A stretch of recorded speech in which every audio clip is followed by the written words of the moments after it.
on the throne, we've all been left alone with the villain tomorrow in the day. What if every single soul with an opinion had to have to say? If on every point of note we simply took a vote, we'd build a new tomorrow here today. So the buzzer gets a vote, yep. The baker gets a vote, yep. And everyone who couldn't vote before, except of course the women, and we won't let him or them in. We mean everybody else except the poor. Welcome to the Renegade podcast. I'm your host, Dashing Rogue, and with my frequent sidekick, Artistic Layman. And the other thing that I want to say is that Isaac Gottesman, and it's pronounced Gottesman, he would be horrified that you're taking his work and using it the way you are. Oh, he can be horrified as all he wants. I read his book 4 times, which is quite the compliment. I was told once, by the way, that you should never make fun of somebody who mispronounced something that they've seen only in writing because it means they read. Enjoy your evening. What the fuck is that from? Yeah, James Lindsay's a little speech he gave at a college. Wow, he's a sassy bitch. He is very sassy. Fucking Sylvester's the cat Stallone. Holy shit. Jeez. That. Oh man, he is the person we need. He's gonna help us make anime affordable, not real, but affordable. No, but like seriously, like I was telling you before, you know, so far I think I've sort of settled in to my job and whatnot, and I've paid off most of my debts and whatnot, and well, I'm moving forward in life, and I started buying, you know, freaking Blu-rays. And believe it or not, some of the Blu-rays I bought back in the pandemic, they went up. Oh. And guess what? The anime actually goes up in value. Huh? How about that? I bought, I think it was, what was it? I bought a Record of Lotus War on Blu-ray. Holy shit! I bought like for $20, $30, I think it was, on Blu-ray. It's the whole series, by the way. It's like $200 now. Huh. Like $200 for the Blu-ray discs. It's fucking bonkers. Oh wow. But yeah, I mean, I don't know. I feel as though I'm sort of upgrading myself now. I'm trying to make myself, you know, better and whatnot. I even got to upgrade my my LAN setup, my machine, my AI chassis, whatever the hell that's called, my little phylactery as I call it. Mm-hmm. It now has RAID 1, so it's badass. So I have a mirrored drives. So if anything happens, let's say to one drive, let's say physical failure of the drive, I could back it up from the other drive. I could have it somewhat stored. All right, cool. So yeah, so that's pretty cool, especially since, you know, it's 12 terabytes storage. Fuck yeah, yeah. And it's ZFS too, so that basically means that it's good. It's designed to last for nearly forever. So ZFS combined with software RAID, it's on like Donkey Kong. Mm. Anyhow, so let's see what we got for tonight. Let's see what we have on for tonight's entertainment. Okay, so here we go, Luke. So did anything interesting happen? Other interesting things happened this week? Oh, there were so many interesting things. It's going to the point where, like, my attention span, energy goes where attention flows. So you know what I care about in the world, right? Mm-hmm. Yep. Before and after satellite images of ammunition depot in Russia. Yep. Here you go. You could play this at the same time. Play this. Ukrainian background. drones struck a large military depot in a town deep inside Russia overnight, causing a huge fire and forcing some residents to evacuate, a Ukrainian official and Russian news reports said Wednesday. At least 13 people were injured, Russia's health ministry added.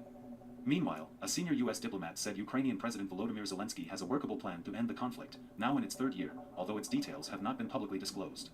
Ukraine claimed the strike destroyed military warehouses in Toropets, a town in Russia's Tver region about 380 kilometers northwest of Moscow and about 500 kilometers from the border with Ukraine. The attack was carried out by Ukraine's security service, along with Ukraine's intelligence and special operations forces, a Kiev security official told the Associated Press, speaking on condition of anonymity because he was not authorized to discuss the operation. According to the official, the depot housed Iskander and Tochka-U missiles, as well as glide bombs and artillery shells. He said the facility caught fire in the strike and was burning across an area 6 kilometers wide. Among the destroyed ammunition were North Korean KN-23 short-range ballistic missiles, another official, in Ukraine's intelligence office, told AP.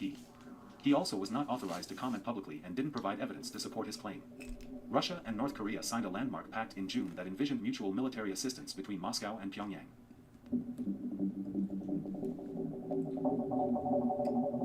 Luke. So what's the relevance of this? Well, we just blew up a fucking one of the biggest freaking military depots within Russia. So that means like the supply depot. So that means that all their ammunition and whatnot is now negated. And we already knew that the Russians were having issues with their AK ammunition. Some of it was what was it? It was not. I'm trying to think of the term that was the difference, the dirty type of ammunition that the AKs use. You know, like the not black powder. What the fuck is it called? Yeah, smokeless powder. I think it's smokeless powder. I can't remember what the fuck it is.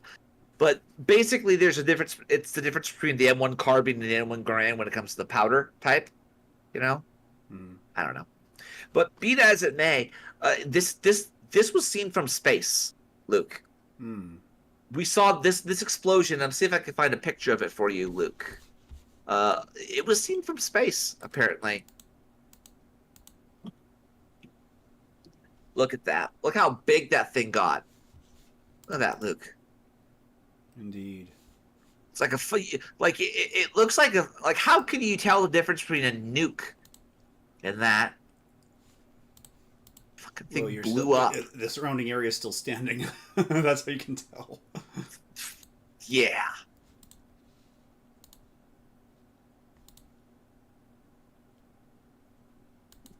Let's see.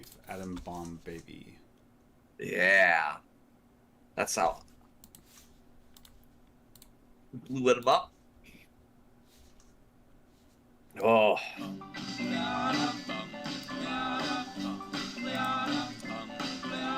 Got a doll baby, I love her so. Nothing else like her anywhere you go. At this rate, I just want the war to go on just until Trump gets elected, so he can make it turn into a peace mission. You know, honestly, I don't think there's gonna be a peace mission, mate. I really don't think there is, because Russia has been such a piece of shit. It's gone to the point where you know we might have Trump say, "Come on, guys, let's go. Let's shut them down. Let's put these guys out for good, guys." You know, as much as I love peace, these Putin's been very, very naughty, and Obama was Obama's been like one of the worst presidents when it comes to Putin and NATO. And you know, honestly, it might get to the point where he might be able to sell us on the war. I really do think Trump could sell us on the war in this regard. Because here's the thing: we're kicking ass so badly. The only thing that I'm concerned about, the only thing I'm even worried about is nukes, and that's it. And even then, we don't know if they have them or not. Certain people will say they have them, but you know, people like Luchin and whatnot, they say that they don't even know if they have an operating one, because some of the shit was in decay. You know, there was a channel, I can't remember what it's called. It would be like this guy who would go into like abandoned places in Eastern Europe and whatnot. And he went to this one abandoned bunker that had like Windows 98 still and power, and it was just abandoned. Just Windows 98, and it was a bunker, essentially. There's shit like that exists. So how much of the stuff is like just around? Because it's like the lost world, so to speak. And I'll keep playing it, Luke. Here you go. Unit. As a result of the kamikaze drone strikes, explosions and fires occurred in ammunition warehouses.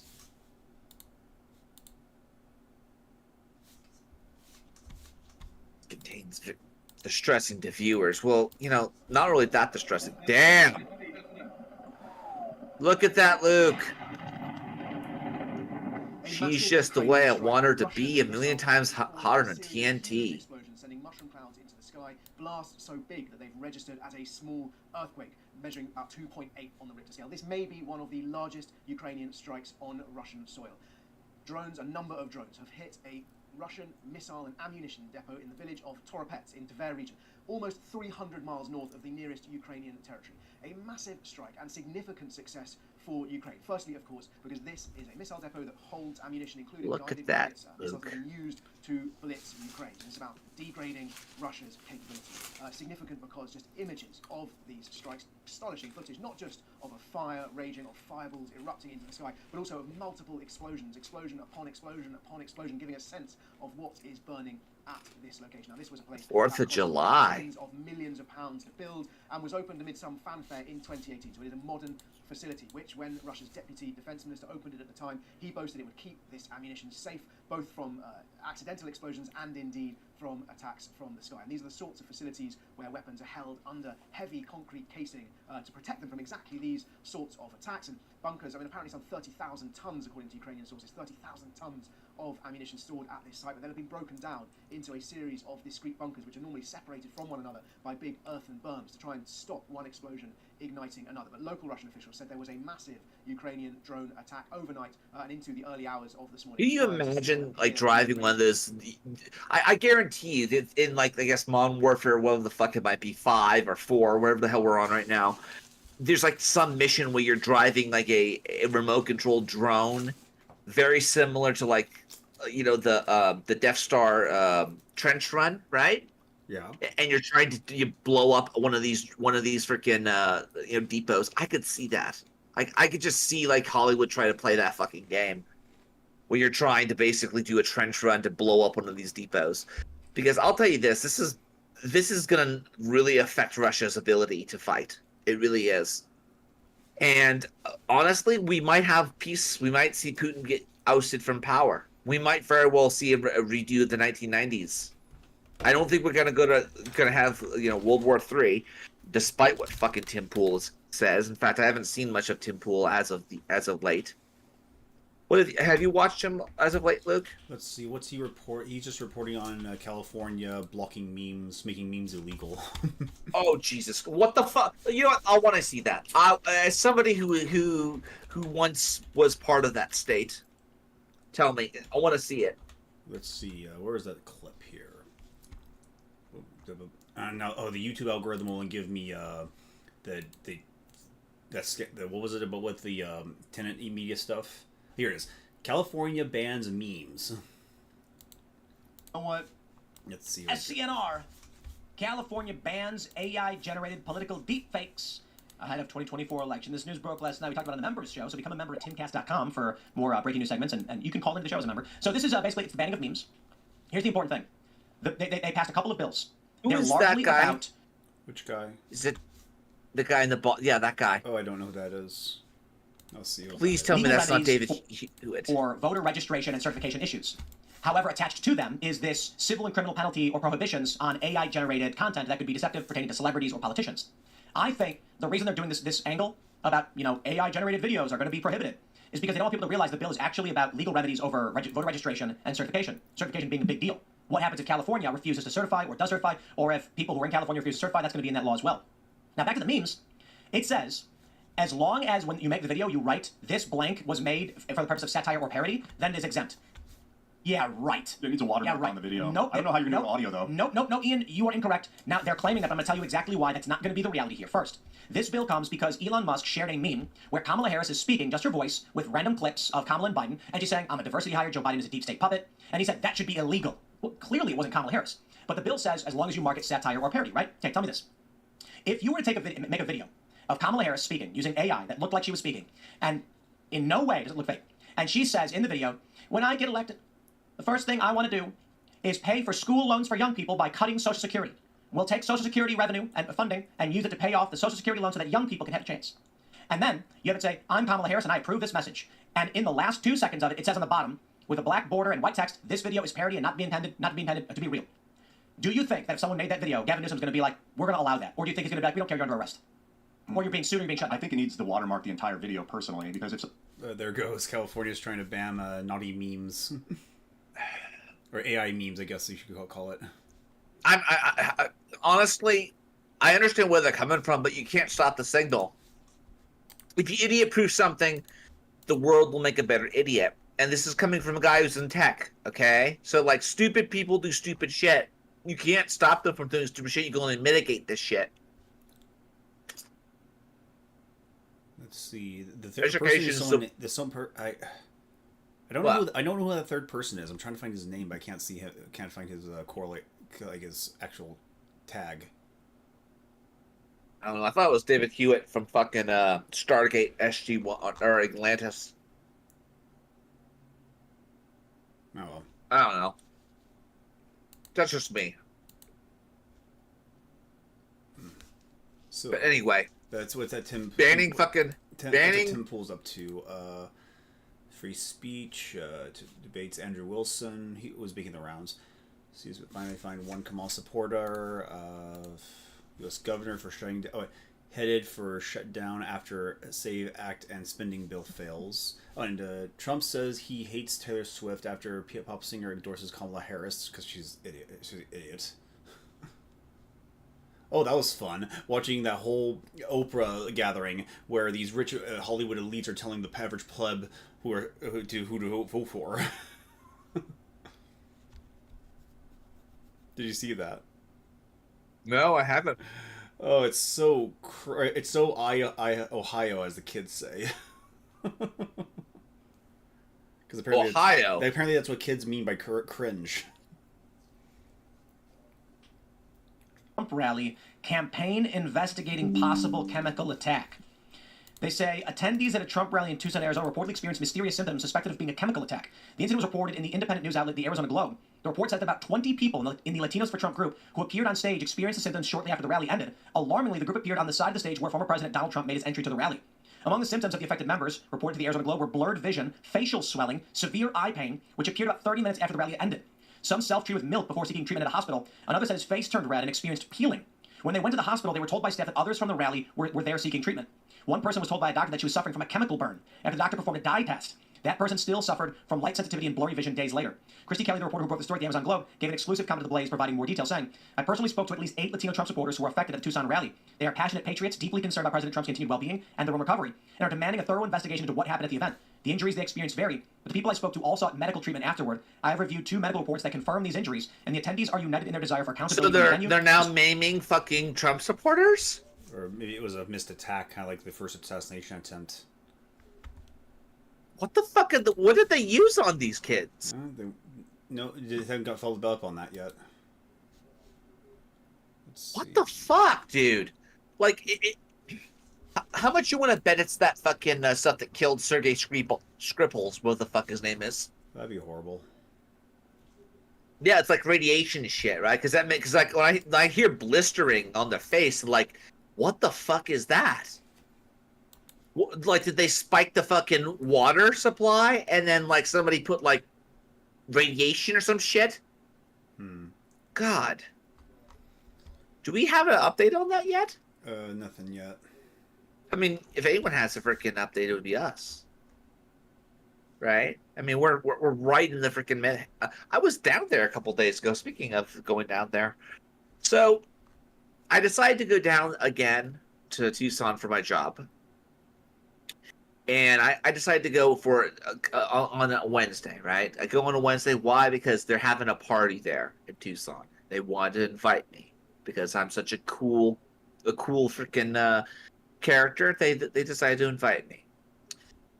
It's hags galore. Oh. Like I literally walk into this place because normally like this place is all like it's closed down and whatnot because everyone's working from home.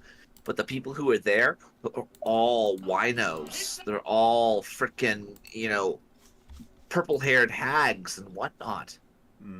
Like legitimately like neo-pagan hags, like feminist types. The Shanty Binks types. Right. Yeah. And they all and what's interesting here is that normally they would have aggroed my ass because let's be frank, those type of people are very easy to they aggro quickly. They're like hippos, okay? And at the same time, because I helped a lot of them, and I guess I earned the respect, so to speak. So I go there and I think to myself, I can't fucking ask the goth the goth cleaning lady out. Not like this. Not in this area. I mean, fuck, at this point, she's probably the fucking leader of the whole fucking goddamn coven. And even then, if you ask the chick out, she'll fucking eventually, like if it's at work, she could very well rat them out to the goth chick will, the cute young goth will rat us out to the fucking hags. Ugh, that sucks. Oh, Jesus Christ. But be that as it may, let's see what else we got here. DK, Kamala Harris literally had a teleprompter on her Oprah interview. What? Absolute trash. No, she didn't, No. did she? I mean, she just repeated her... She hasn't said anything new. She's just repeating everything she posted on her site and the debates. Why do she need a teleprompter? She's a fucking whore, I swear. Fucking horchata. Fucking horchata right there. Let's see if I can find a good segment of it. I don't know. Do we have like a younger version? Like, what did she look like when she was young? Was she actually good looking? Because now she just looks like Scooby. I hate to be the guy who says this. She looks like Scooby Doo. Let's see. There was a younger pic. Like, I think someone just found an old interview with her boss, and she happened to be in the picture. And what's funny is that she was like, it was an expose on him and how he likes the fun life. And he said, and there was a girl sitting next to him and said, and Kamala was standing next to him, and the interviewer said, "Are you his daughter?" Like, no. Oh, where did that clip go?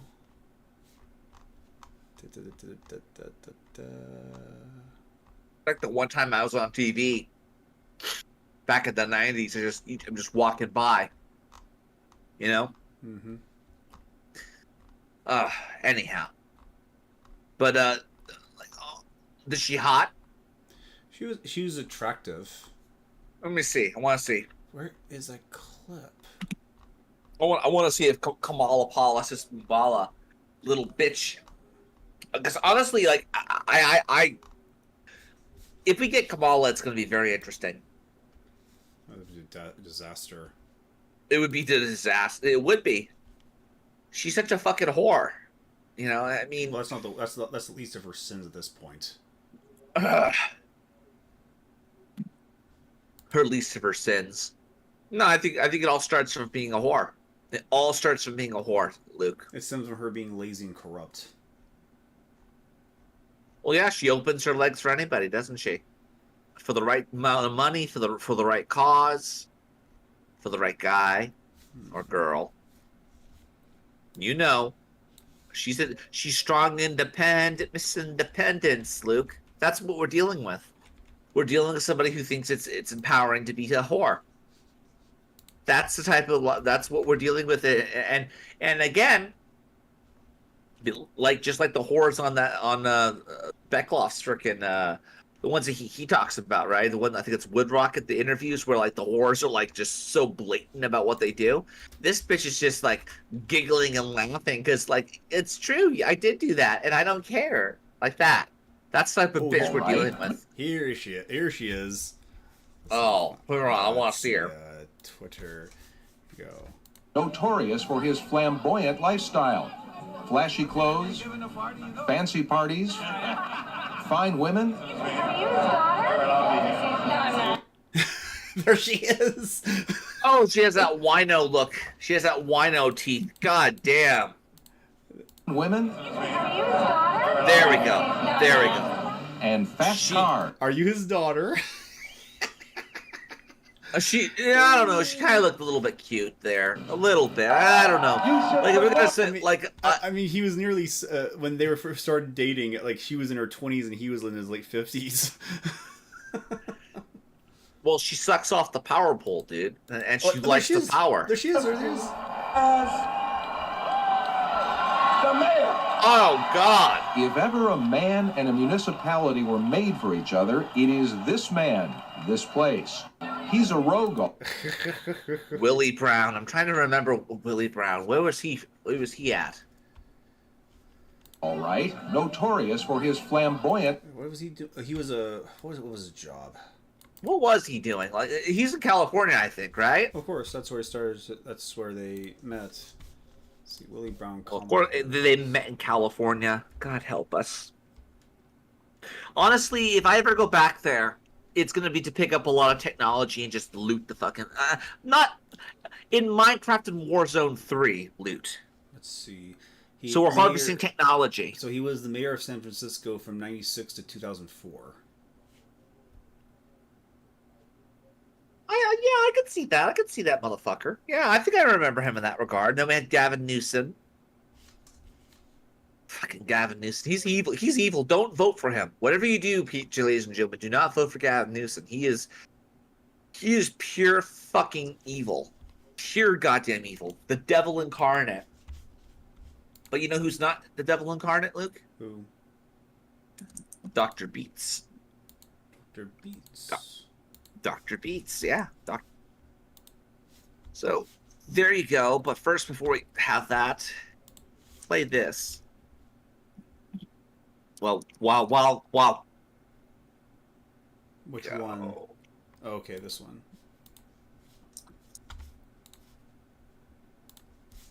Right here. What is this? What the heck was that? That was paging Dr. Beats.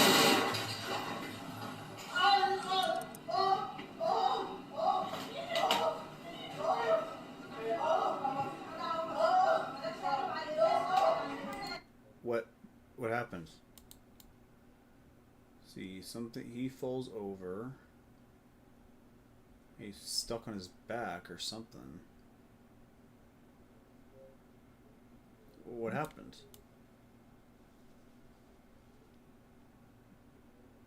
There we go. There we go, Luke. Oh, is he delivering pagers? Pager. Oh, pagers? Pagers with plastic explosives. Oh. Paging from the liver to the knee, Luke. From the liver to the knee. Oh. To Hezbollah. These were pagers for Hezbollah. All those people were Hezbollah. Now play that in the background. Wait, what's going on? Play the YouTube clip in the background as you play the Twitter feed. Music.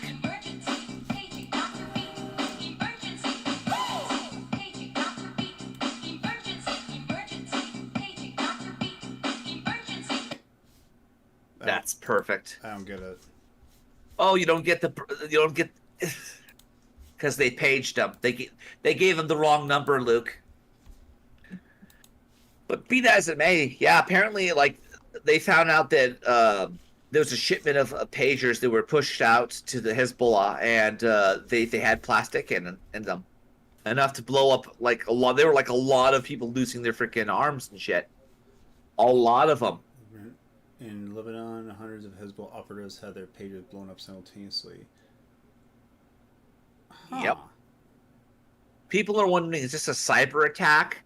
No, what it probably is they had bad components that were intercepted, mid transmission. Keep in mind, this really made me think about my device security, right? Like, people were frightened of could this happen to my iPhone or where the fuck it is? No, what happened here was more than likely this shit actually was a result of technology that was put inside these pagers, because keep in mind, the pagers in question, some of these guys lost their freaking hands and shit. And God help you. Who still uses pagers? Well, Muslims apparently, Muslim terrorists apparently. I guess they are behind us in the development stage. No, it's not just the development. It's just that the only time that they phone home to the radio tower is when they receive a transmission. Other than that, besides someone deliberately paging them, they're not going to give off a signal. There's no data getting sent. It can only be accepted. So they're harder to find, essentially. That's right. That's the rationale behind it. I like the idea, but let's not kid ourselves. We're not using that. I mean, people were scared. People were legitimately terrified of like, oh my God, the Israelis are going to blow us up. They're going to blow us up. Ooh. And the truth be told is that I'm like, I saw this on The Deadliest Warrior back in the day.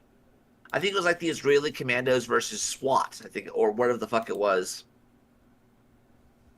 I think it was a GSG-9 versus Israeli commandos, or Navy SEALs versus the Israeli commandos. But they basically put some plastic explosive inside of like a Nokia phone. Like I think it was a Nokia 3303, I think it was. Like, Luke, pull up a Nokia 3303, please. It's a picture of that. It's a phone. I'll pull it up for you. Nokia 3310, 3303. There it is. Oops, something went wrong. Okay, where's my... The internet's not helping right now for some reason. No, it's the 3310. It's the 3310. That's what it is.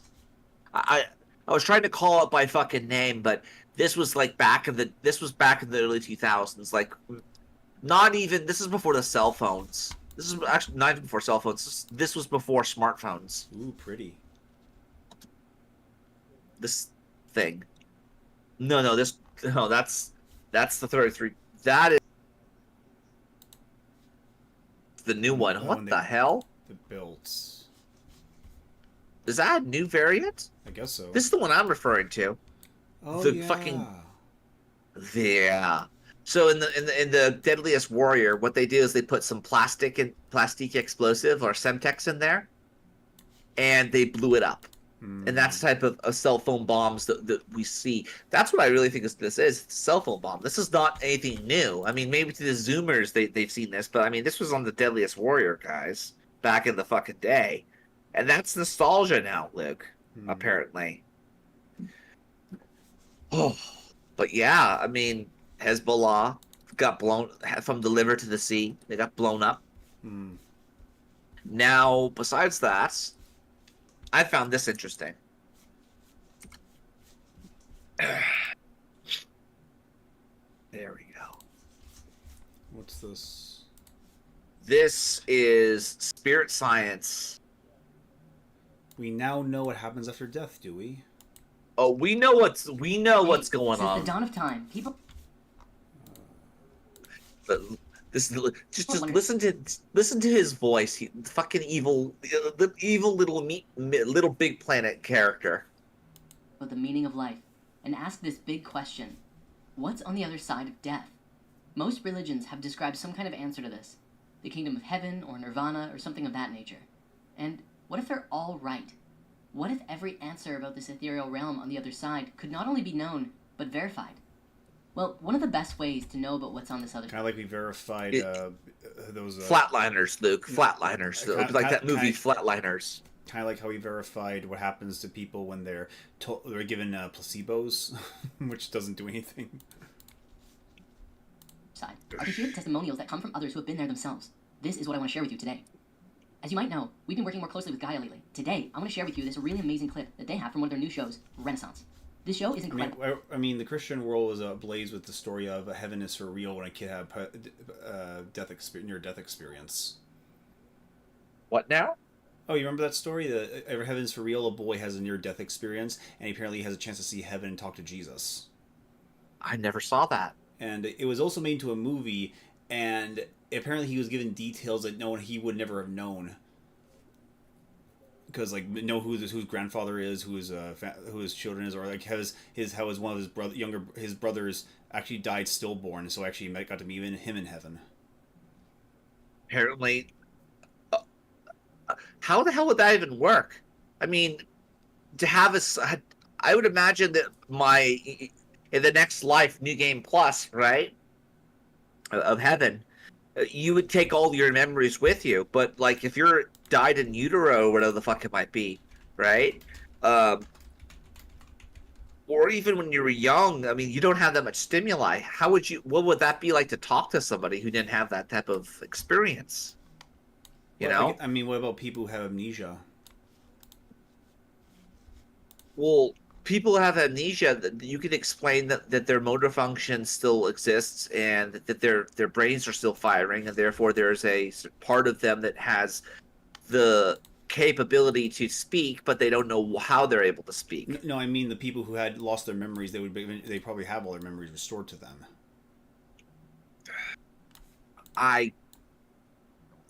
Again, you're talking to somebody who is very much. If I haven't experienced it, it isn't real. It's a very solipsistic worldview.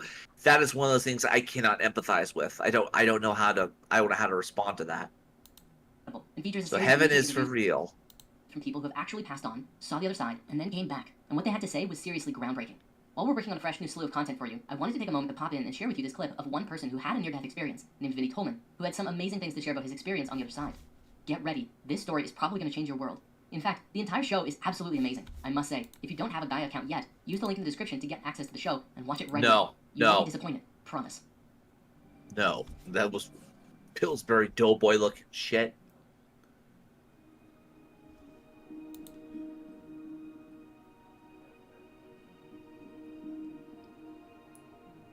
Pretentiousness.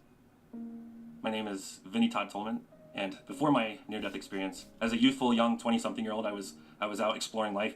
I traveled the world, done many different jobs, and I used to do bodybuilding or amateur bodybuilding.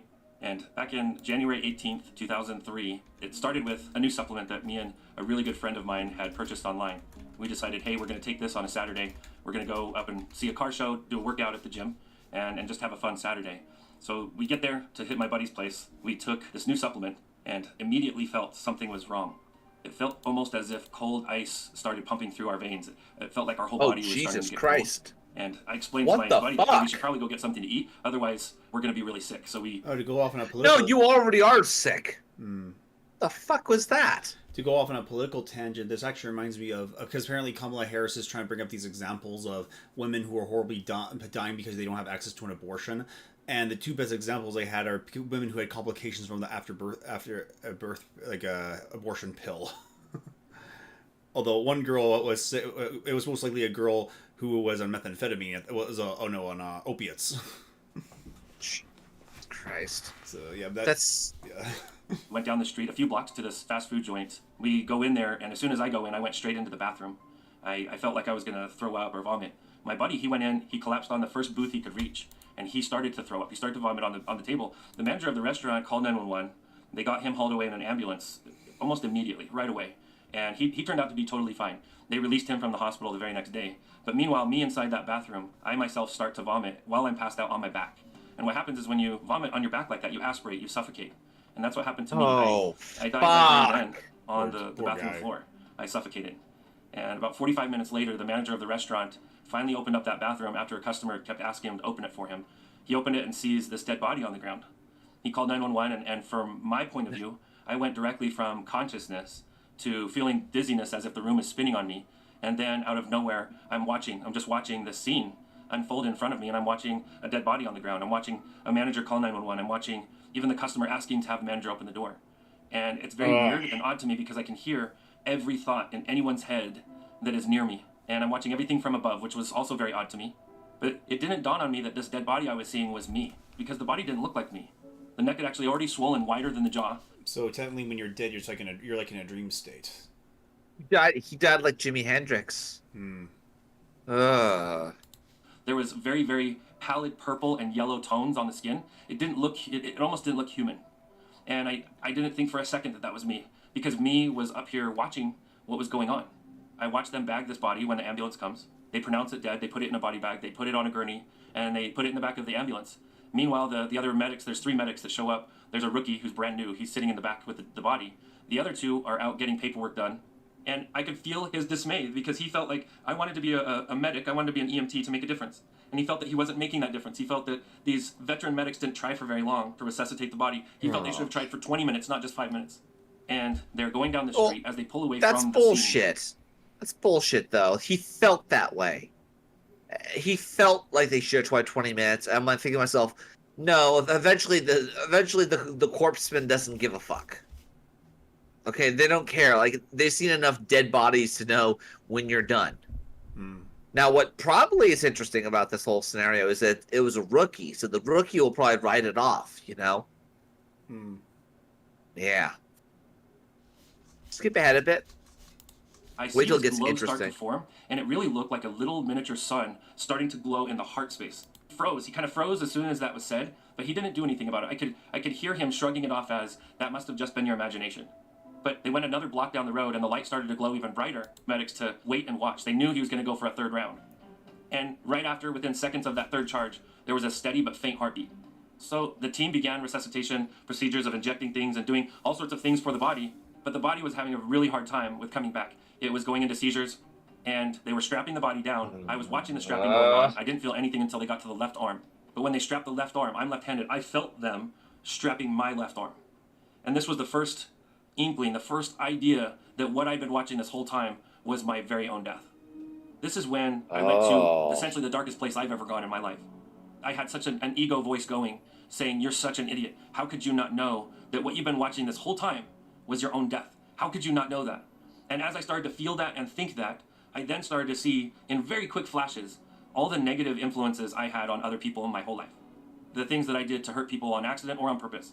I saw it not just through my eyes, but through their eyes, how it impacted them. And I started to feel this voice coming out of me saying, "You're not worth saving. Look at all of this bad that you've done in your life." But then all of a sudden, in the same speed, I started to see...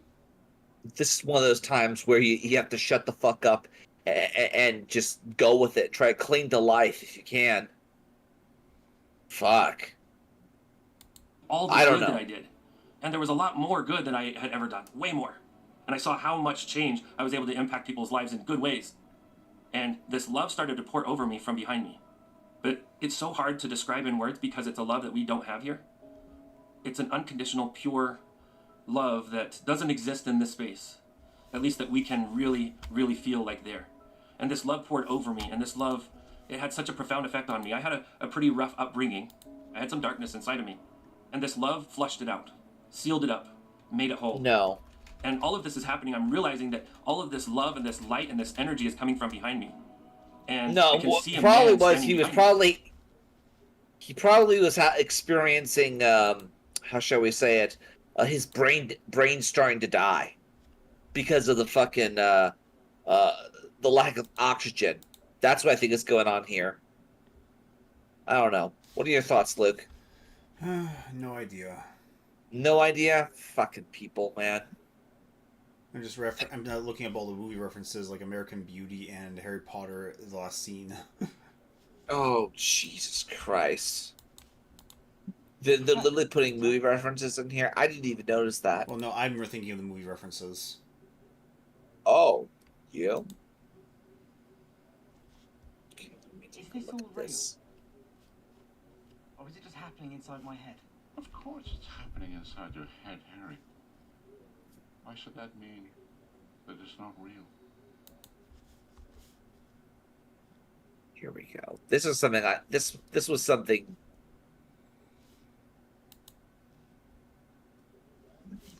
This was sad. Go. It doesn't pay to be a dirty bird or a jailbird. It doesn't pay. And the reason why is because when you hang out with the birds, and you start doing the white girl magic, you attract the white girls, Luke. This, I discovered this individual a few weeks ago, and apparently, apparently what? Well, apparently this individual, she's another Madhouse nigga, but at the same time, I kind of like this is interesting because I guess it's somebody from the outside looking in to Styx, and the gap is bridged between these two different demographics because I don't think that Styx to hang out with these people, but I actually do believe that this is Styx's people. Play it. I'm Morgan. Today is September 11th, 2024, and first of all, God bless the victims of that tragedy. I am here to bring you more Styx Hexenhammer 666 marriage drama. Because in case you did not know, he had a live stream last night on It's my freaking godparent. Where he brought on a woman. And in case you don't know, Styx has a wife. And for those of you who don't know, this is Elizabeth's philosophy. Actually, my wife, we've gotten married. God, she's So that was pulled. fucking cute. Galadriel will always have a place in this show. shoot, which is why I'm not going to be linking that. I don't want to be linking people to a site that kind of is not necessarily YouTube friendly, is the best way to put that.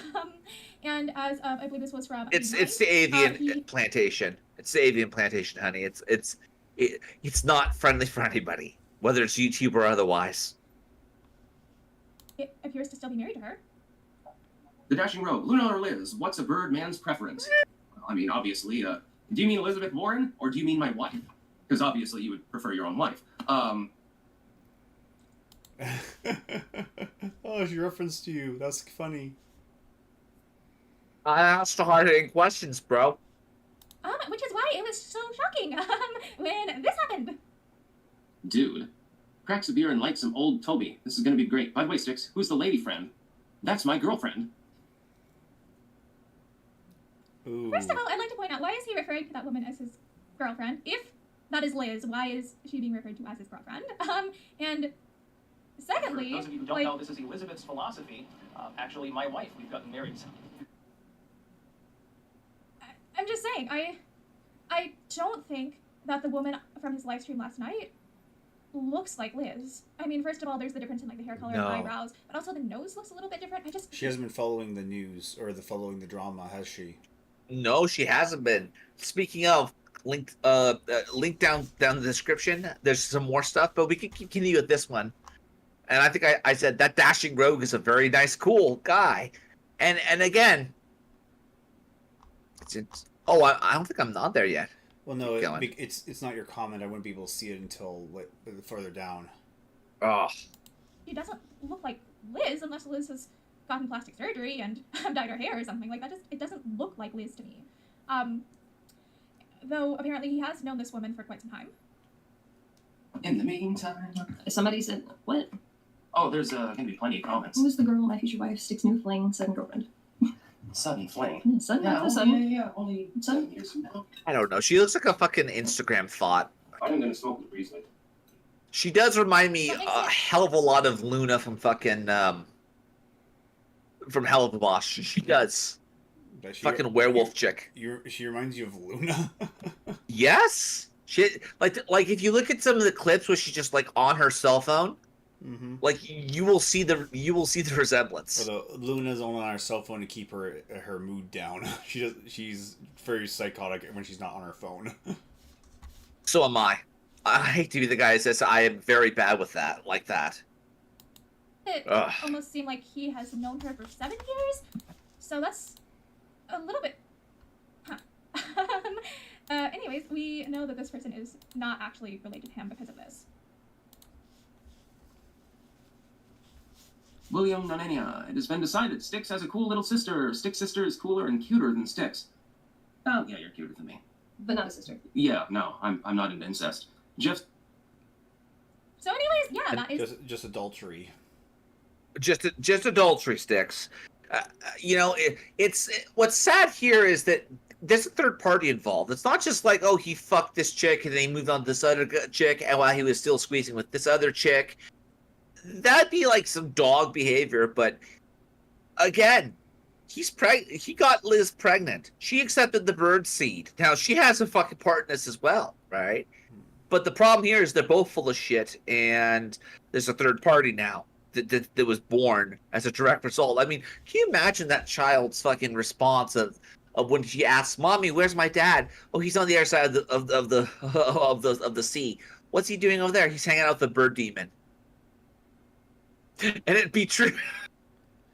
Oh, how convenient. The recommends are showing a video from 2 years ago titled "The Occult 310: The Truth About Stolas," and it sticks. It's birds of paradise. Birds of a feather flock together, Luke. Before morning time in the U.S. I was not expecting a content creator who I really do look up to and respect. Like, how do I put this? He has like almost everything that like I as an individual want. Like, he's managed to make a living off of creative content. He managed to make a variety channel work. He manages to be a published author and is helping. Does every famous person on YouTube have to be a scumbag? It goes with the territory, Luke.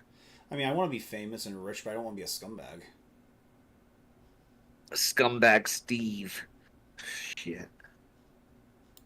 going to preserve old literature. It's like, this is someone who I esteem and look up to, and yet, I'm just saying, in the nicest possible way, if I had a beautiful blonde wife, I don't think I'd be doing live streams with some brunette woman. Like, I'm just saying, I mean, you idolize a guy who unironically had a picture, t-shirt that says "Demons watching over me."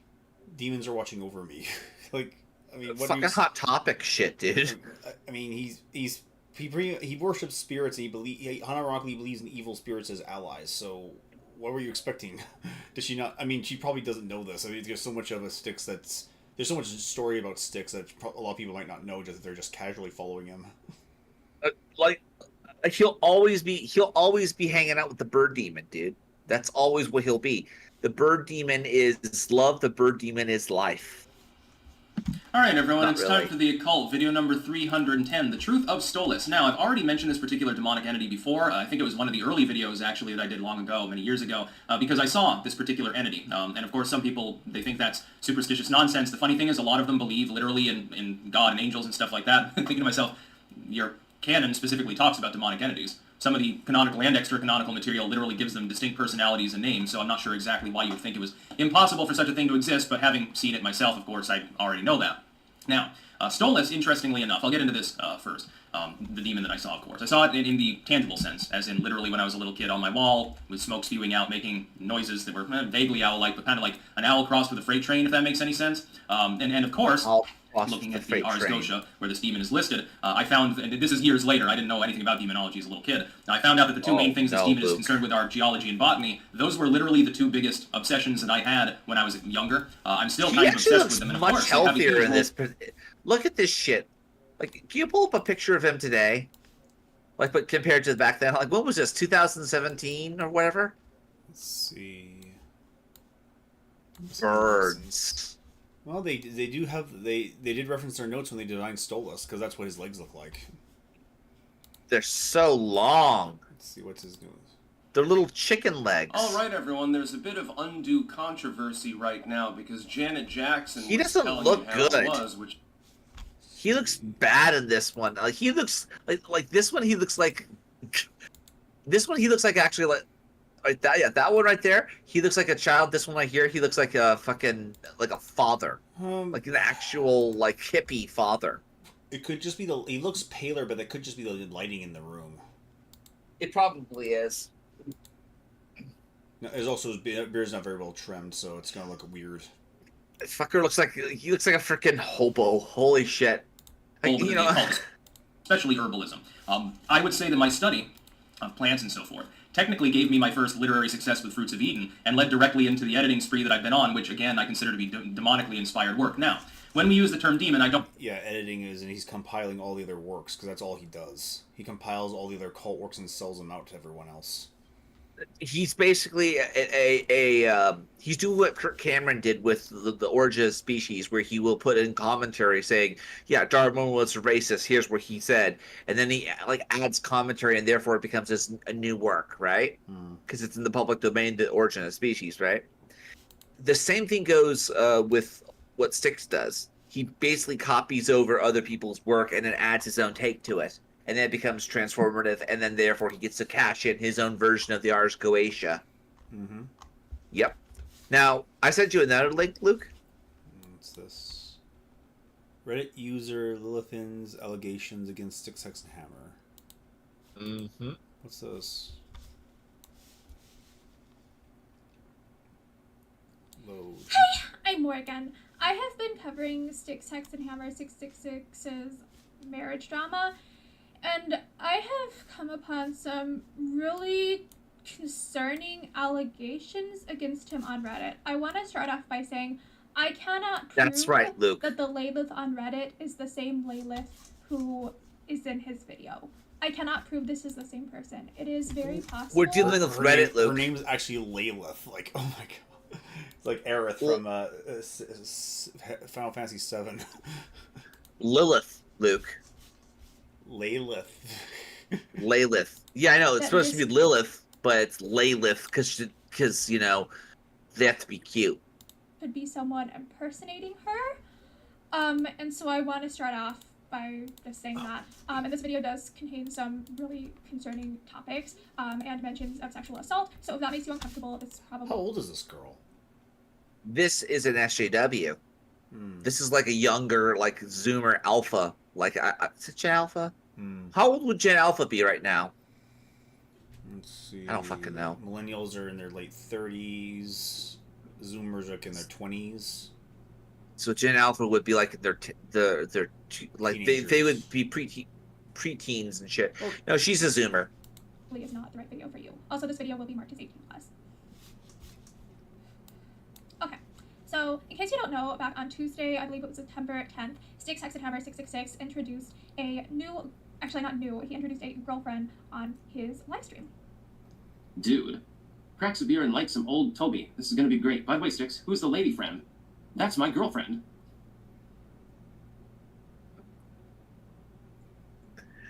And the woman in that live stream is someone who goes by the name of Lilith Granger on Instagram. This is like Granger, like Hermione Granger. That's what we're dealing with. Lilith Granger. The face I make when people talk about how I look is not helping. She reminds me of Matt Forney's girlfriend.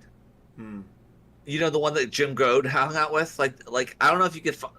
I don't know if Matt would care if I fucking used a picture of her. I don't even remember what her name was, but Ann Sturginger, that's what her name was. Yeah, let's see if I can find a picture of her and compare it to. Is the same woman who was in the video. So the woman in the video does go by Lilith Granger on Instagram. And one of the leads I had was from someone called White Male 5098, who said the brunette is his ex-girlfriend Sam before he got together with Elizabeth. Sam has a history of sharing way too much personal information about Carl with people on the internet.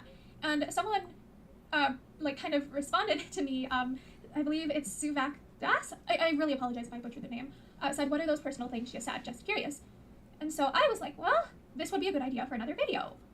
So that is kind of how I ended up deciding, you know what, I'm going to try and learn more about the situation. And there is someone on Reddit named Lilith. So that is why I think this person could potentially be Lilith Granger. Oh yeah, Luke. But it is possible that this person may be Lilith Granger. Oh yeah. This person has posted on the r/Styx Hexenhammer 666 subreddit. So this is from like 5 years ago. So be aware this is very dated. So someone posted basically. Oh, so he knew this girl beforehand, and they got together later. Yep. So he fucks a Dutch wife Goku, right? He fucks a Dutch girl, knocks her up, has a fucking child with this girl, and apparently she apparently he's fucking chicks on the side. Like, he's getting a lot of pussy. Like, is it worth it, Six, that you trade your soul and your integrity to the point where even the SJW are starting to point out this shit? And yes, this is an SJW, Luke. If you haven't already guessed. This behavior really surprising, though, is considering what we know. Maybe a picture of I believe it is likely Liz's hand and Styx's hand, like wearing rings, holding each other's hands. And in the comments, someone called LOPJING said, "How did he go from breaking up with someone to being engaged in the span of a month? I think he's just looking for sacrifices to this moon god." And Lilith on Reddit responded, "LOL, even when he was dating, in parentheses me, he was sexting with like 5+ other women. Liz being one of them." Wow. Whoa. You're playing the field there, dude. Jesus Christ. He's a, you know what he is? He's an he is an R selected male. That's what we're dealing with. We're dealing with somebody who's R selected. Spray. Like, he literally is like a mole rat. Yeah, so it's the spray and pray method for his kids, I guess. Exactly. For his bird seed. He's a bird shot. He's doing this bird shot, if that makes any sense. So this is why I believe this is probably why male fucking bird shot. Oh my god. Oh, bird shot, Luke. Spray and pray. Kills the doves. Dutch wife Goku. Elizabeth, Sam has a history of sharing way too much personal information about Carl with people on the internet. So here's the thing. I believe that what this person was referring to was the Reddit information. But I cannot prove that this is actually the same Lilith. This could be someone who is doing impersonation. I want to be upfront with that. I don't want to I don't want to say things as fact if I cannot prove them beyond a doubt.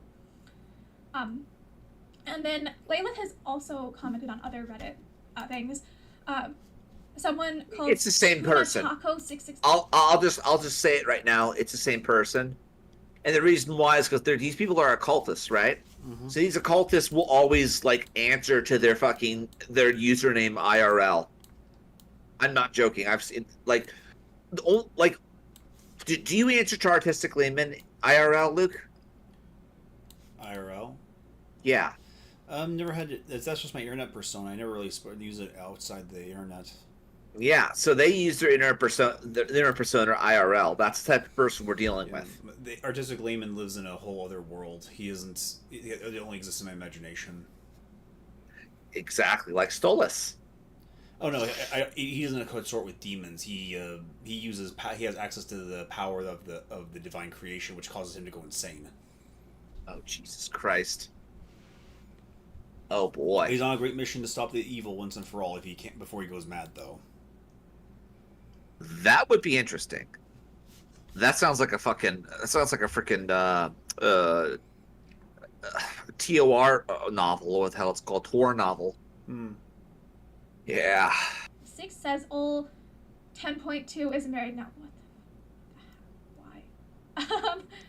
And someone named Laylith did respond. I can assure you that he's lucky if it breaks 6 inches on a good day. Why the frick am I covering this in a video? Break 6 inches? What? His dick? He's 6 and 6.2, so I'm guessing he's about 10.2. What? What? What? And then Layla also said it's more like 6 inches. I would know. And then this is where I'm like, oh my god, what the? Like, I don't know. She would know. Oh, it's so Burn Man, you know, he's not no SPR. I'm more entertained by her surprise. Shit. Well, keep in mind that if you go to this woman's channel, you'll realize that she has, she's one of those like autism awareness types. If you go back to the original clip of this woman and finish it out, she basically says, "I'm against the." Finish it out. I think I would be very happy with one woman and not multiple women. So, yeah. I hope that y'all are having a great day, and I'd say very, very shocked. Very shocked. I'm very, very shocked because this is someone who I looked up to, and I'm just thinking, like, if that is not Liz, what sort of example? What sort of... How long ago have you been looking up to him? Probably since... I don't know. But I'll tell you this. She probably feels the same way that I felt about Razor Fist. I mean, I don't even watch Razor Fist anymore. You know that? Like, I still get, like, links and, I still get, like Rumble fucking, like, alerts, but I don't watch any of this stuff. Have you been watching him lately, Luke? Oh, yeah. He's still fun. Or his latest take on a video game is not his best review. At least I think it was. Mainly because he's more fun to watch when he's tearing a video game apart, and he kind of liked this one, so it's not as entertaining. Which one was it? The one with the Western and the Demon Hunt and the Hellborn. What's it called? Hunt Showdown? That's it. I've heard good things about that. I actually might play it sometime. Because I'm in the mood to get a new game, whether it's freaking Black Ops 6, which I really... Honestly, I'm dreading because as much as I like the movement, I'm just kind of concerned that they're going to break the game again for Warzone. You know? I mean, I've been wanting to play Warzone for some time now, but go back to the original clip. We'll just play this real quick. Louisiana, 1896. The fetid bayou teems with undead abominations, and in the distance some profane putrid creature howls a dirge in the darkly gloom. Two ruddy fixed pistoliers square off on opposite ends of the mire. Aware their impending combat, they glower intently. Louisiana moonlight cascading across, then you're dead. You lose your shit, you lose your hunter, thank you, screw you, and see you tomorrow. You get nothing! No. Gene Wilder, no. Like, what sort of role model is Styx being to his daughter? Because he does have a daughter. She's still like 2 years old, right? Yeah. Holy shit! Look at old Styx. Young Styx. All right, YouTube. Here is a report on a train wreck. 13 years ago. So how much has changed? So let's see. 13 years ago, I think he's 36 this year, so he would be 23, I believe, in this scenario. For yourself a false guilt, religion. Jeff Sessions is totally wrong about. He has so much content. Explain Satanism to Christians when he was a Satanist. Like, oh, he looks like a perfect. He looks like the stereotype of one, does he? He looks like the characters from the King of the Hill episode where like they're dealing with like occultists and shit. He looks just he looks like a John Lennon of that. He does look like John Lennon. Ugh. I could see him like back then getting the ladies, but like now he looks way too much like fucking Rob Zombie. And even then, let's not kid ourselves. Rob Zombie is only well known because of his fucking hot wife. And yes, she is a hot wife. Unironically. Go back to Morgan. Yeah, but you know what?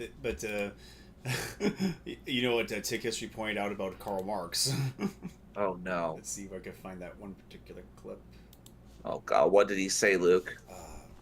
I love the transcripts. They're so helpful to find the things I need.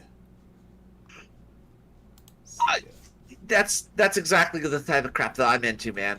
Honestly, like I here we are. But the best type of content out there right now is the type of stuff you could reference it and find immediately later. For his intellect, have got to ask children, but found each other again as adults. And she left her fiance, who was a respectable second lieutenant in the army, and became engaged to Karl Marx in 1836. They hid this from their parents for a year, since this was a step down in every respect for the young woman, and while one historian says she fell for his intellect, I've got to ask the question, but is this really the case? Are nerds drowning in women? No, and as someone who was simultaneously dating 4 women last Christmas, I've only got one now because one's bad enough, I can honestly tell you that women are not attracted to intelligence, they're actually put off by it. But what they are attracted to is loud and obnoxious rebels who fight in pubs and get scars above their left eyes after being in duels. They like thugs who will protect them in a fight, and the reason why is because that's manly behaviour for them. Back in caveman days, and then Styx encounters the drug dealer. Yeah, so he must put on a good like bad boy front when he's with the girls. Well, yeah, I mean, you saw when he was like recommending Liz's philosophy. He was basically doing his whole like white, like wearing all white and basically having like black hair. He actually knows how to play the part. The real question here is, what type of gal is susceptible to that type of shit, right? Because as much as I bash, Tarl, I also got to bash Liz, because keep in mind, they both are at fault here, right? They brought a kid into the world. Even as an infant, she described him as having dark eyes, a domineering personality, and being a terrible tyrant to her and others. He was a volatile nonconformist who was unstable and never prosperous. In other words, a bad boy. The only difference is Styx is actually financially stable. Oh, I don't know about that, dude. Oh, he's not? I don't think so. I don't think he's financially stable at all. I think that the man is... I think the money's going... Like, the way things are going for him, like, I think that he knows that his days on the internet are short, especially if you go back to, like, Morgan, right? Go back to her, because she's somebody who liked him, you know? Before you go, I want to find this one here. Uh-oh. Yenny would tell the landlord that Karl Marx was away on business and send him off empty-handed, while Marx himself cowered in his study. His daughter Yenny was described as weak and emaciated, which he excused as being from the strain and stigma of their circumstances. But an argument could be made for malnutrition based on the evidence. His wife Yenny told Karl Marx that she wished that she and her children were safely in their graves. Such was the depression she felt, and I wonder if she ever regretted her deliberate choice of marrying a scumbag. Yeah. Don't marry scumbags. Don't marry people who look like Gretchen Grundler. Don't do that. Let's see where what oh yeah, where is she? The girl we saw before. Where's that clip? Which one are we watching? Which one? The second one. Where is that? The red accusations. So this is why I believe this is probably what male 5098 meant when he said the brunette is his ex-girlfriend Sam before he got together with Elizabeth. Sam has a history of sharing way too much personal information about Karl with people on the internet. So here's the thing. I believe that what this person was referring to was the Reddit information. But I cannot prove that this is actually the same Lilith. This could be someone who is doing impersonation. I want to be upfront with that. Really? An impersonation? Why? What purpose? You're dealing with somebody who works with Reddit, Luke. Uh-huh. The fact that they're going to Reddit is enough information for what type of person, and if that doesn't convince you, well, the following next part will disturb you. I don't want to like I don't want to say things as fact if I cannot prove them beyond a doubt. And then Layla has also commented on other Reddit things. Someone called Tuna Taco 666 says, "Ol 10.2 is married now." Why? And someone He'd named fuck Layla you too, honey. did respond, "I have. I can assure you that he's lucky if it breaks 6 inches on a good day." Why the frick am I covering this in a video? Like, I don't want to assume that this is 100% fact. She's having some difficulty with this subject, isn't she? She wants to fuck him. And no, this is not a joke. I actually think that she's, like, into him. I really do think that she's probably that type of character who would be into Sticks. Unironically. She wants the bird seed, Luke. The person then says, "I would know it impregnated me," and then the okay emoji, like the okay symbol. And then on another 6x and Hammer 666 Reddit post called "Does anyone know why Sticks didn't post yet today?" And this was also from 5 years ago. Someone said suicide with multiple shots to the back of the head, and Laylith responded, "I wish." And I want to say, like, I can. Ooh. Damn. Like, is he fucking people and like they're just like casual hookups? Like, how the hell he's able to have a casual hookup? Does he just fuck a bunch of fat chicks and then work his way up to like Liz? No, And I hate to be the guy who says that, but like, well, based on the two women I'm aware of he's with, he's somewhat higher standards than him being with fat girls. He probably wouldn't touch the fat goths. do you think he'd fuck black chicks, like fat, like the Shaniqua types? No, they wouldn't be skinny. They have to be like reasonably skinny for like the other girls. Oh, Luke, if only you knew how bad things really are. I don't get it. It's all good. Don't worry about it. The violence, that is horrible. That's a horrible thing to wish upon anyone. But there is a history of someone who goes by the name of Laylith on Reddit saying some rather shocking and actually kind of more like what the, like, really horrifying allegations. Oh, my sweet summer child, we have such sights to show you. Oh, dude, like this chick is literally like a fucking Mrs. Bixby from fucking. Gosh, I actually have more life experience than everyone else. I'm an adult. What, you? Yeah, apparently. Like, I'm looking at this girl like, oh, girl, you have no idea what you're about to discover.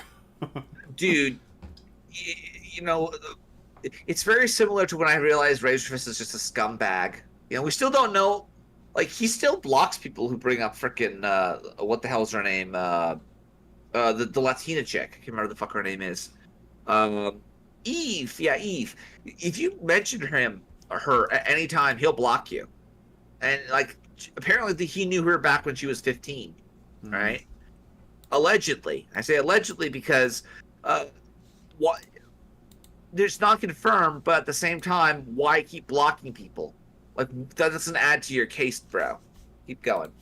No, it's just the internet. He doesn't believe the internet is real, and he can block people like crazy. Because he's a fucking pussy. So truly a rogue.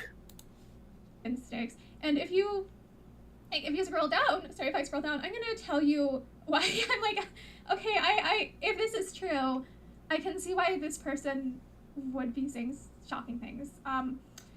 So Layla said, "Can you tell?" Honestly, living in mediocrity and not having a name in the internet is so much better than being famous at this point. Yep. Yep. You get it, Luke. I mean, it sucks, but still, it's a very valid point. From experience that can tell you from experience that he likely won't be starting a family. He pressured me to abort when he got me pregnant. So. Oh. Just kill it, guys. It's just a clump of cells. That's about all. Peace out. So not only is he killing his bird seed, he's killing his outlets, Luke. He's literally convincing people to kill his outlets. Well, he's not sacrificing. Birdman is a sick and cruel creature. At least he's not sacrificing them to Stolas. Well, you know, if sacrificing babies to an abortion is for Moloch, well, You might not. You know, the name doesn't really matter now, does it? I wanted to find a clip of Chris Rock talking about abortion. It was about, like, if you get a girl pregnant, don't even say the word abortion. You say, "Oh, you mess up." Oh. And worst of all, if you suggest abortion and she has a baby, a couple of years later, that kid's going to be cursing you out. Like, how you doing, little man? I'm alive. How I'm doing? Oh, Jesus Christ. Now, fellas, if you get a woman pregnant, you're only allowed to say two things. Two things. And guess what, fellas? You can't even suggest abortion. If you say, you fucked up. You can't even suggest abortion. And guess what, guys? You don't want to suggest abortion. Because if you suggest abortion, and then she has the baby, when that kid's about 5, 6 years old, he gonna be cursing your ass out. So one of the things I'm trying to remember what he says. Like, he looks at her and says, he walks in a room, tells you you're pregnant, you look her dead in the eye, and you say, "So what are you gonna do?" Good, ain't just me. There's a certain type of phenotype for these type of people. Continue. You can actually continue with this one, and then we'll get back to the original here. There you Best go. of luck to the happy couple. In which case, it's like that's a. What's this? What's this? This is the type of person we're dealing with. I'm Morgan. I currently was watching RFK Jr.'s live stream, like his address. And he just called autism an illness. I am anti-endorsing him. I will never vote for him. He's perpetuating systemic ableism. Oh, good grief. Yep, you do white girl. You play white girl magic. You attract white girls. I mean, he's not really interested in their minds, so it's just everything below the belt. I'm actually of the opinion that he might very well shack this chick. Like, I'm not kidding. I have autism. It is not an illness. It's not something that I want to be cured. It means that I face different challenges than the general population. I tend to take speech quite literally. And I same definitely here. struggle with, like, sensory issues and stuff.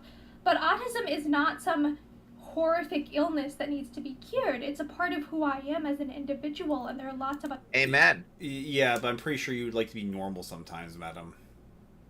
Well, honestly, I think a lot of it boils down to a defeatist attitude that's been instilled to you by the school system. I think that's what this is. I've talked about how my main issues of why I have issues with people, like in communication, is because if you segregate people away from the general population in the name of, oh, well, you're being disruptive in class, or, oh, well, you need special needs for you to learn how to do, basic math or some stupid shit like that, right?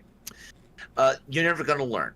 And you're only going to interact with other people who are fucked up as well. Yeah, but there's a difference between being, like, needing assistance and being completely disruptive.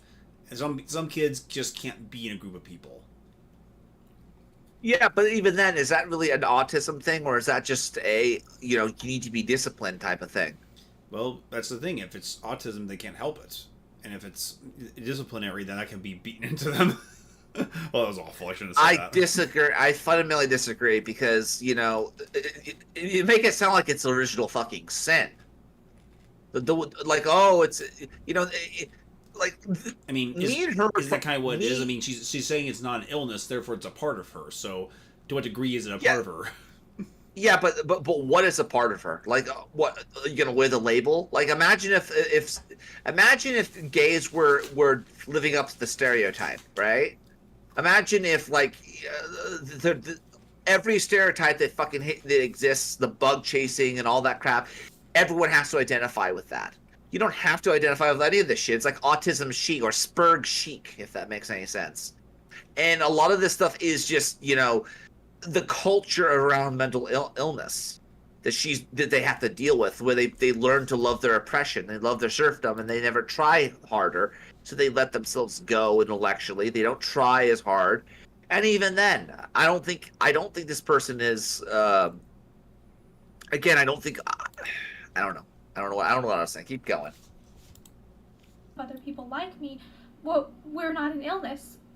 We're not like the same thing as something like cancer or something. So yeah. Yeah, she's taking it way too personally. Well, is what? Well, she's taking it in the same way that a gay man would take being told homosexuality is a mental illness, right? Which it technically is, but you know. I mean, yeah, technically it is, but let's not kid ourselves. Most gays are fucking bi. Are they? Like, I'm not. No, I'm serious. I don't think there's actually like, what? Like, here's the thing. We're talking about when you're talking about like the mental illness side of things. It has to do more with, I would say, like, I want to, procreate with the same sex. That's the type of illness you're dealing with, and that's not how biology works. If you can make the argument that monogamy is considered an illness of the mind, because nature dictates whoever spreads their seed all over the place, like Birdman, that they will survive in the future, right? You can make the argument that Styx is more sane than most of us. Well, I mean, that's nobody thinks in grander evolutionary terms. They're thinking about what feels good for me in the moment. No one really thinks in terms of survival of the species, because that's more like a justification afterwards. Well, and again, I agree with her on this, but the problem, and again, this is where I think James Lindsay was ahead of the time on this. He called it that they were going to weaponize the mentally ill. They were going to politicize these people. Mm-hmm. And this is one of those instances where I hate to see it, but I think that she's a madhouse nigga. She's become one of those people. Keep playing it. I wanted to talk about how Kennedy's statement really upset me, and I will not be voting. I will not be voting for him. I am endorsing Chase Oliver. Who? Chase Oliver. Is anyone? What is this? She's a fucking. I mean, was there even a nomination process? Like, I mean, Kamala Harris has got the position, so. Well, this was back a few months ago, I think. Let's see. But that was the one where she started talking about autism. So go back to the original Styx thing, because I'll tell you, I think she had Spurg solidarity. I really do think she had Spurg solidarity, and that's why she liked Styx, because she's like, oh, he's one of us. He managed to marry freaking, and she even said, if I married a blonde, I'm like, yeah, if I married a blonde, sweetheart, I wouldn't be fucking having a girlfriend who looks like fucking. She looks like every other chick on Instagram. It's not about the beauty; it's about having access. For him, I have multiple women. It doesn't matter what they look like. Just go to fucking Dubai, Birdman. Just fucking go to Dubai and start fucking doing the Dubai porta potty train. Fuck.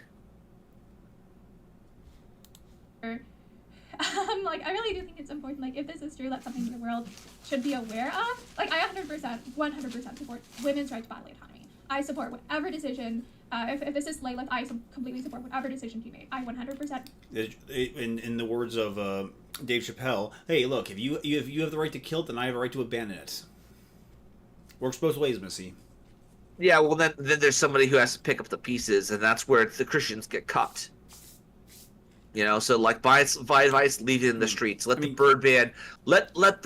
Leave the bird to leave its nest. Oh, Christians were notorious for this, actually. Like, when Romans were just going to throw their kids off the bridges and kill them, the Christians would actually hide under the bridges and catch the babies before they drowned.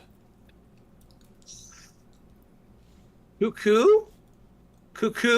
Maybe? I don't fucking know. Well, because they believe that human life is precious. They actually believe that life is precious, and therefore it's not okay to kill kids just because you don't want them anymore. I mean, I'm looking at this from a more utilitarian perspective of let's kill off the pagan kids. Like I'm more selective in that regard, a bit more eugenically minded, let's say. Well, they did raise the kids, so they were raising the next generation of Christians. They took away from the pagans who abandoned them to die. There you go. You give them their kids, and you'll have the revolution. Mm-hmm. Yeah. Support whatever decision she made. Women's right to bodily autonomy is a human right. I will not tolerate misogyny on this channel. But if that is true, then that's really concerning. So yes, the person on Reddit named Lilith 5 years ago said he pressured me to abort when he got me pregnant. So best of luck to the happy couple. And then LOL at him marrying another foreigner. I don't know. What? LOL him marrying another foreigner. Another? Is there someone else we're not aware of? Not that I'm aware of. I also want to say I condemn racism. Oh, this girl is so she's so wet behind the ears. Welcome to the... Oh, she has so much to see on the internet. Which is weird, because she's autistic. Has more subs. If she's autistic, wouldn't she like be more aware of what's on the internet and how silly all this is? Well, again, she's just started to look into like kiwi farms. Oh boy. Yeah. And I hope she did not make an account.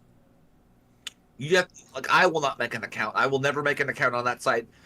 And if I do, it's going to be on a machine that I'm going to destroy within 24 hours. It's going to be off someplace else where you won't be able to trace me to anything. You know?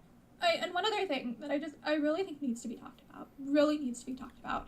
This was not on the Sticks Hacks and Hammer 666 Reddit. This was on one called r.free. And this is by the same Layla who was posting on the Sticks Hacks and Hammer Reddit.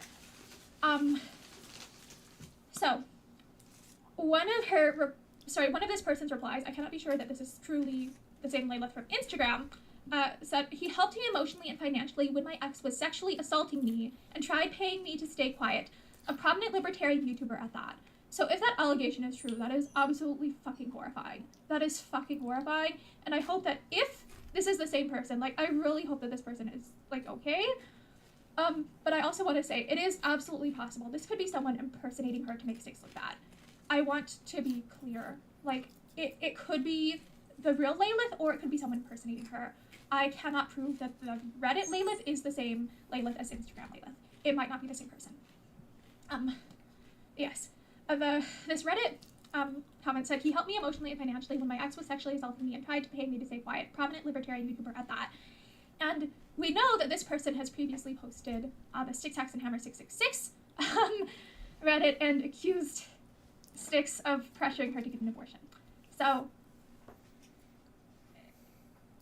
if we put 2 and 2 together, it would seem to suggest that Layla or someone called Layla has alleged that Sticks Hacks and Hammer 666 sexually assaulted her and tried paying her to stay quiet. So, yeah, I think that is absolutely... I thought that was the other way. I thought it was he was telling her to have the abortion because she didn't want that. He shouldn't have her kid, that guy's kid. Did I misunderstand that?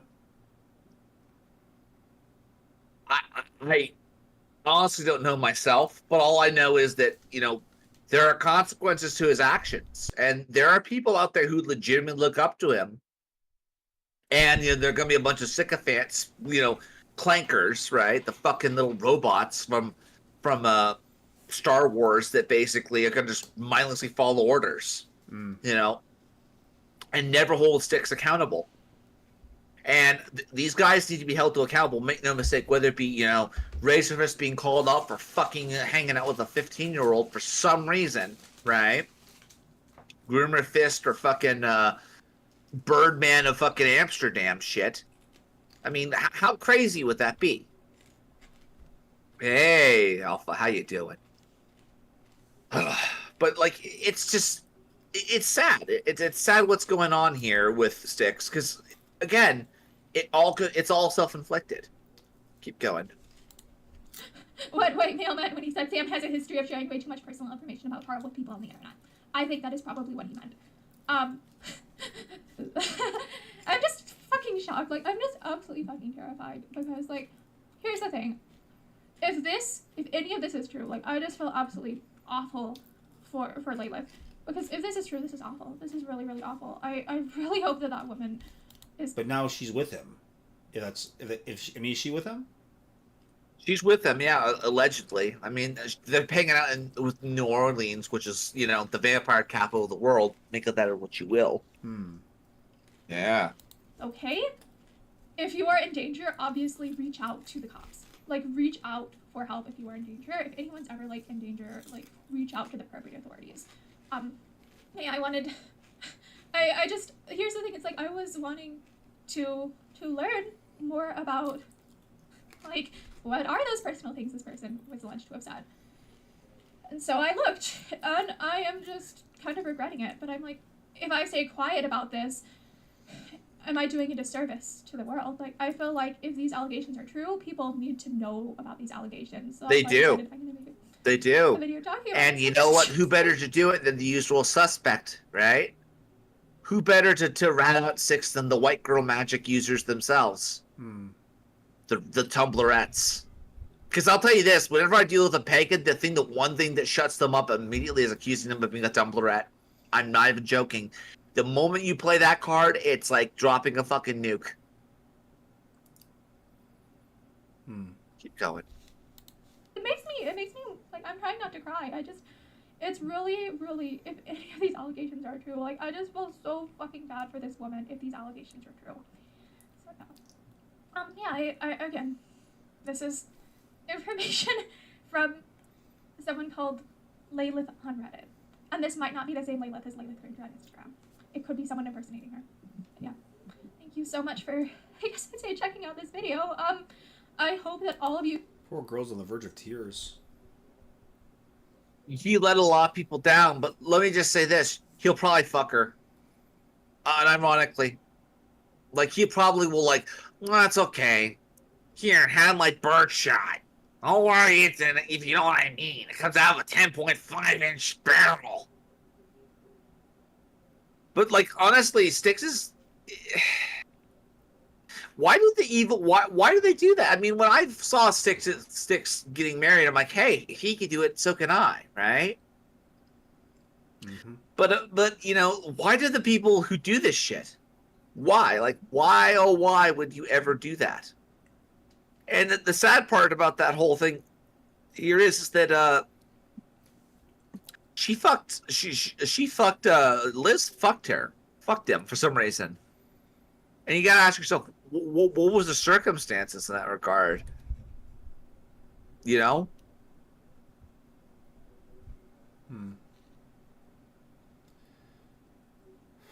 So, how are the pirates doing?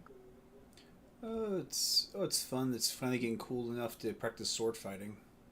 Oh, goody. Considering going out there and doing it again. However, there's a big problem with that. It's around noontime. It's too far away.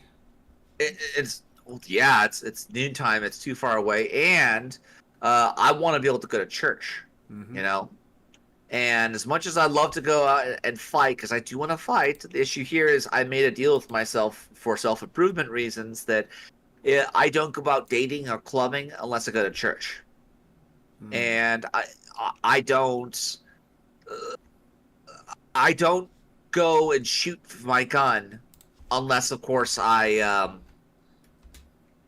go to the gym 3 times a week. So I can go to if I go like all throughout the week, then I could essentially unlock, let's say, for myself, 2 range trips. If that makes any sense. And if I do it 3 times more or whatever, I continue to be consistent with it, I eventually will unlock, let's say, a handguard for my gun.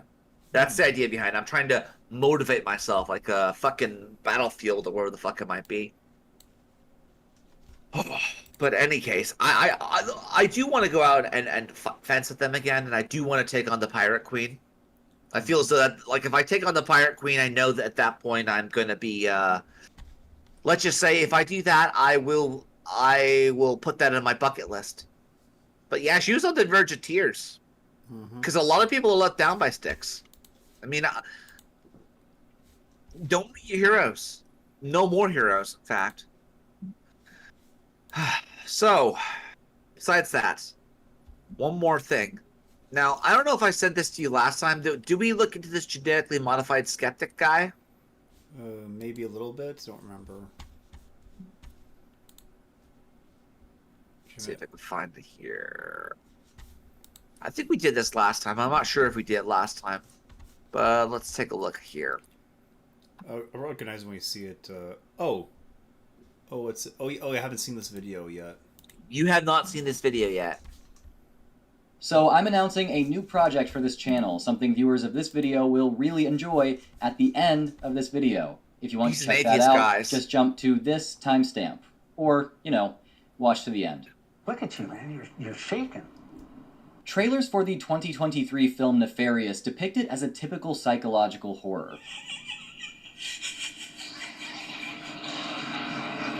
A psychiatrist meets a man on death row who claims to be possessed. A haunting psychological evaluation ensues. This means to set the viewer's expectations for the film.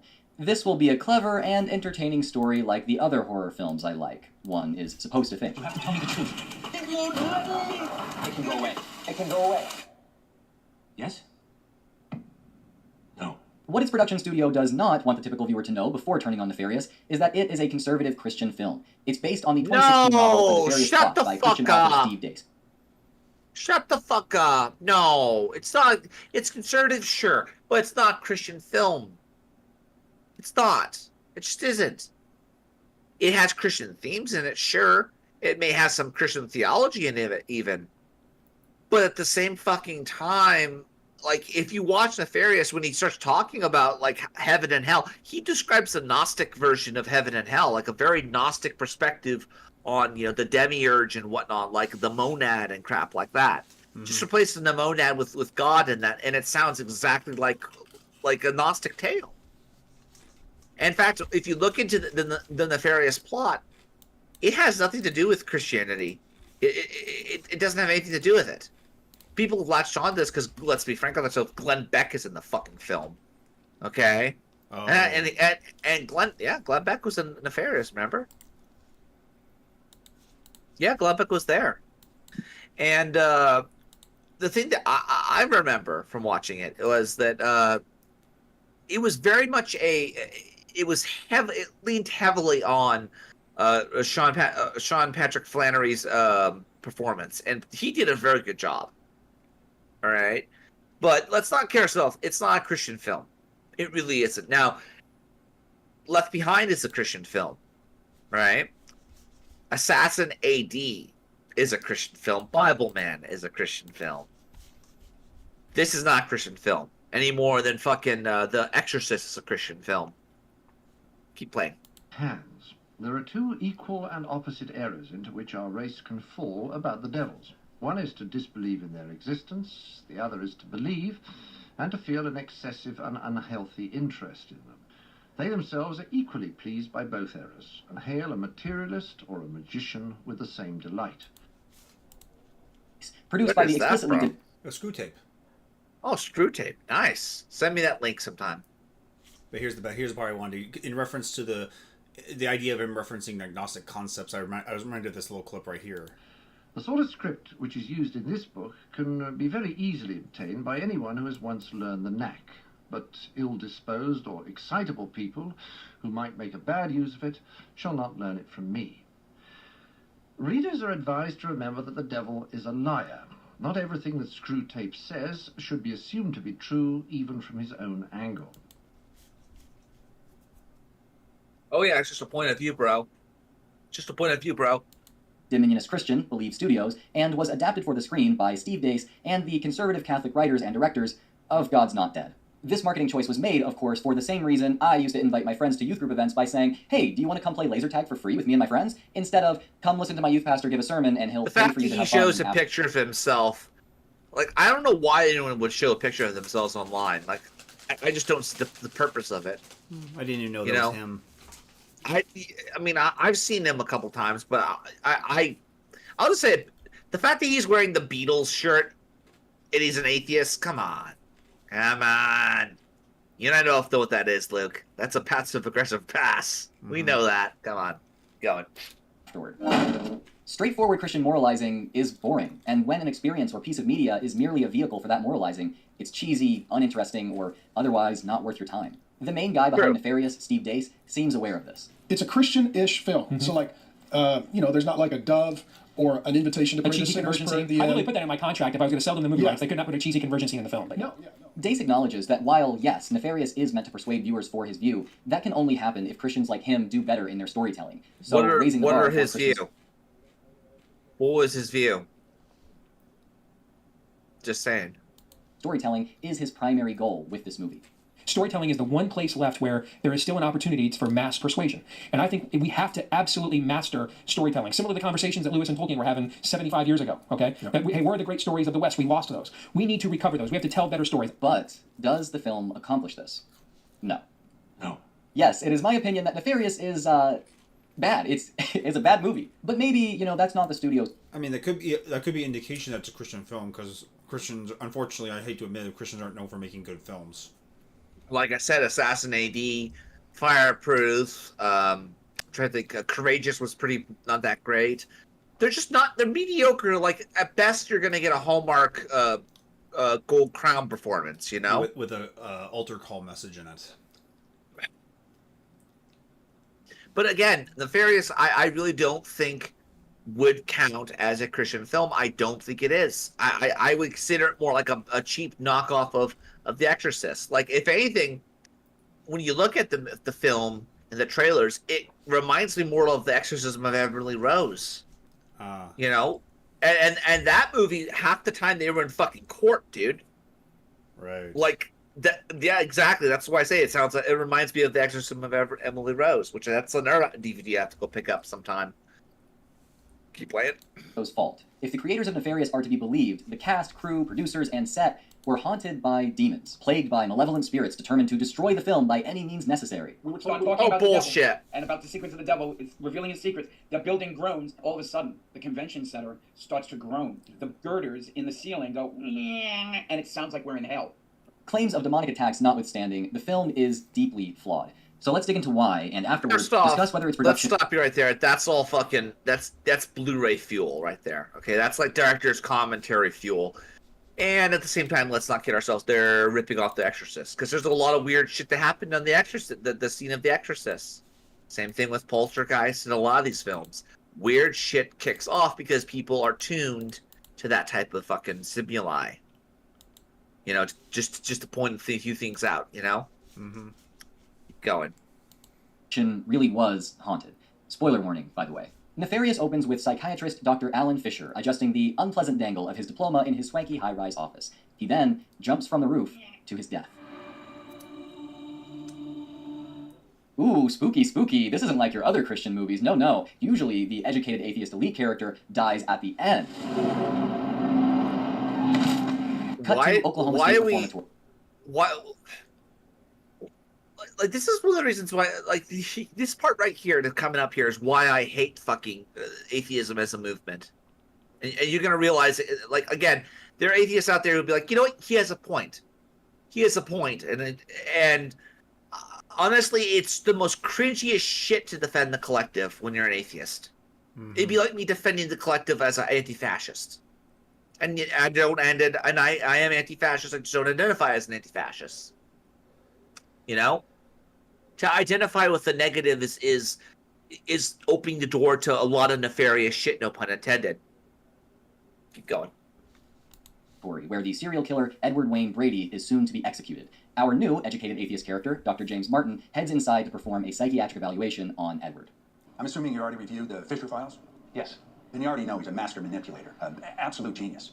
And right now, his entire existence is focused on one thing, convincing you he's totally insane. And therefore incapable of being executed under state law. Yeah. James meets Edward, and the movie's main scene begins. As in, this scene goes on basically uninterrupted for the next 56 minutes, almost 2/3 of the film's runtime. So stick with me, we're going to be here for a while. Right away, Edward tells James that he knows him and well. let me just say this about that. That's like probably one of the greatest flaws here was that it was heavily based off of jump scares, but also like investing in the situation of whether or not Sean Patrick Finley's character was possessed or not.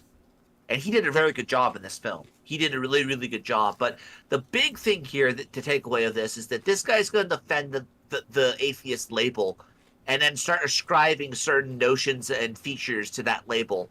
And then it's like a steel man or a straw man. It's like a Bailey tactic.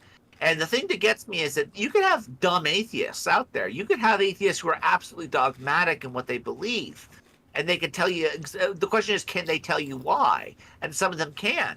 But the problem here is when you have a negative, a blank check, if you will, that this guy will give, you allow a lot of stupid shit to flourish. Keep going, Luke. Edward claims he drove Dr. Fisher to suicide just to get James, Fisher's colleague, to show up for this evaluation. He has a plan in which he needs James to play the most integral part. See, you're going to write my story. Why would I do that? Because I want you to. See? Then comes a more shocking admission. See, James, I'm a demon.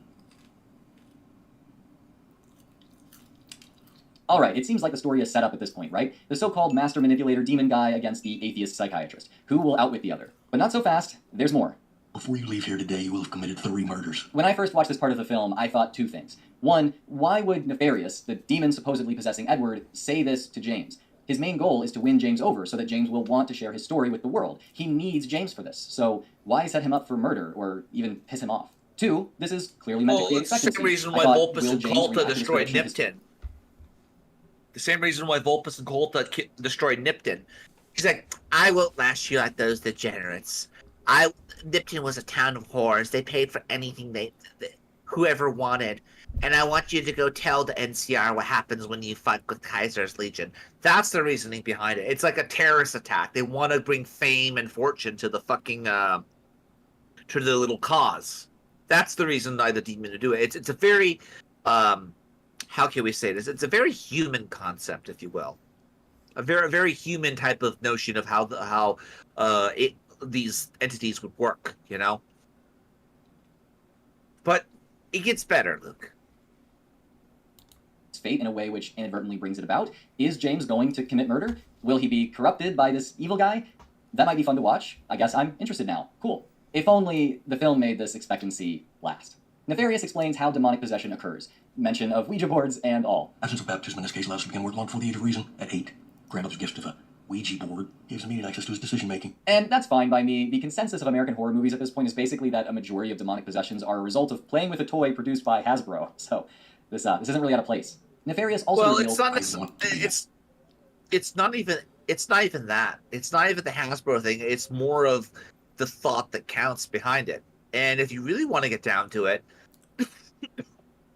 letting yourself be given over to forces that are more id type, if that makes any sense, like, you know, monsters of the id, so to speak, giving yourself over to those type of forces will lead to dangerous results in itself. I mean, the whole reason why dowsing and all that crap works is because micro-inflections within people's, you know, in their body, right? Then the muscle and whatnot moves as it prepares to move. Let's say the dowsing rod or what have you, and that's how it works, right? So a lot of this stuff is very much a subconscious concept. So you're not in cognitive control of it. So the question then becomes, how much of this has just become second nature to you as a direct result of, you know, following those impulses and those demonic impulses, so to speak, right? Like in the Greek sense of the daimonic, or whatever the hell you call it. Like Styx, Hex, and Hammer type of shit. Following his bliss, as you know, Timothy Leary would say, or what the fuck his name was, Joseph Campbell? The hero of 1,000 Faces, Luke? I don't remember. Keep going. Executed. He's done with Edward's body and wants James to deem him sane so that he can be executed. Nefarious vaguely threatens James to get him to cooperate, and James reveals... That would probably be very intimidating if I weren't an atheist. Here, 17 and a half minutes into the movie, is where things start to fall apart for me. Nefarious absolutely detests atheism for some reason, and lays into James in the exact same way that, say, conservative Christian screenwriters like to do online. You ignorant sack of meat. You think your atheism will protect you? Oh, I don't believe in angels or demons, heaven or hell. Hell is full of pathetic trash who thought exactly like you do, boldly proclaiming their ideas on how they feel the universe operates, never once contemplating the possibility that they could be wrong. Why would a demon say this? Wouldn't he like that James doesn't believe in God because that would make influencing him easier? I'm told almost every day online that I'm easy pickings for demons because the devil's finest trick is to persuade you that he does not exist. Even a lot of evangelists just straight up teach that. The greatest trick the devil ever played, the world. He does not exist. What is this? Is this what you have? They're quoting fucking The Usual Suspects guy. Come on, is that a Christian movie too? Well, it does have Kevin Spacey in it, so I mean, make of that what you will. Me talking to the witchcraft arm? What's the people that didn't believe? It definitely would not serve Nefarious well if James did reconsider his beliefs. If James did, then he might believe Edward really is possessed by a powerful demon, sure, but him accepting this Christian viewpoint would almost necessarily mean he would also believe in God and Jesus.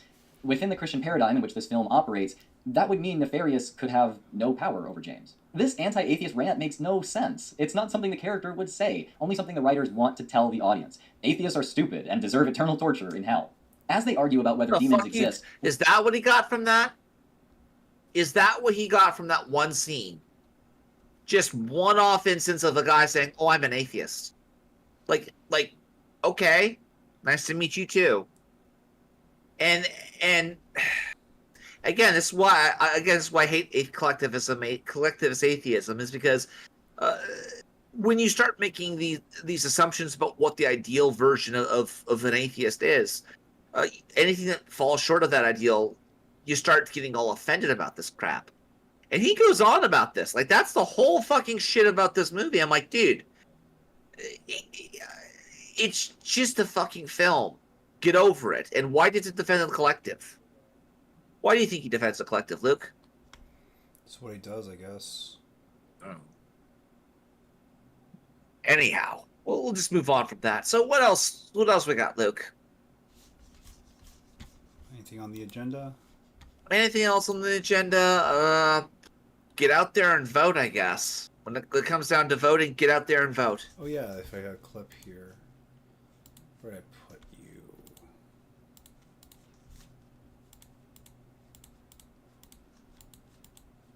What you got? Oh yeah, here it is. Thought I had this video ready. Oh boy. Oh boy. A campaign affiliate with the group, and I just want to say that the aunties, the uncles, the students, we're coming out in numbers we've never seen before, out to mobilize for Kamala Devi Harris in this campaign, because not only does she represent, our South Asian heritage, our love for Italy, but she also represents the values that, our parents, our grandparents immigrated to this country to keep and maintain.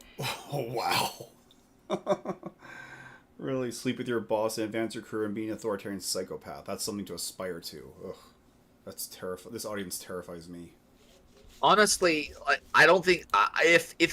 If Kamala wins, what the fuck are we going to do? That's the real question I have. What are we going to do if Kamala Policies Boombala wins? What would you do, Luke? You're not going to go to Canada, are you? Why? It sucks. It sucks. The King of Canada would kick you out. You're not going to go to Mexico. I don't want to go to the UK. Even I'd probably get extradited because of the shit I say online. Probably hang out with Brother John, though. One thing I will say, for those who are still here, who are watching, there's a Lucian of the Freedom Alternative. He's doing a really, really good a good series about anti-navalism or navalism or birth rates. He's doing a really good series talking about birth rates and what and the misleading information. And he's saying that Americans are extremists in this regard. Since the Great Depression. Not true. You just how unserious this conversation with Kamala Harris was. It needs to be pointed out that the NABJ journalists didn't ask a single question about fracking for oil or natural gas, or immigration, or the border, but they did ask her about joy. Before we conclude, Madam Vice President, Joyful Warrior has been used to describe You her didn't see that just a campaign. minute ago, though. Okay, And- back to my joyful.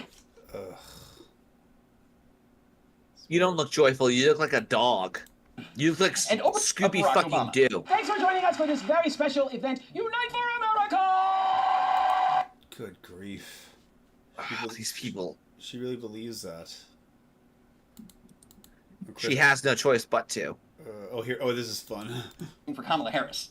So, Madam Vice President, we are, like many, many young Americans, just experiencing a very high cost of living. Now here we are, and our mortgage is incredibly higher than what we thought it would be, and we really would love to know what your plan is to help lower the cost of living. Unfortunately for Rachel and Garrett, Kamala doesn't have a plan to help them. All she could offer was a word salad. Yeah, first of all, thank you both for being here. And yours is a story I hear around the country as I travel. And in terms of both rightly having the right to have aspirations and dreams and ambitions for your family. And what does that have to do with anything they just said? Nothing. It's word salad, Luke. It's just just a magic trick. That's what it is. It's sophistry. It's wizardry, as Jordan Owen Benjamin would say. It's literally wizardly. Yeah.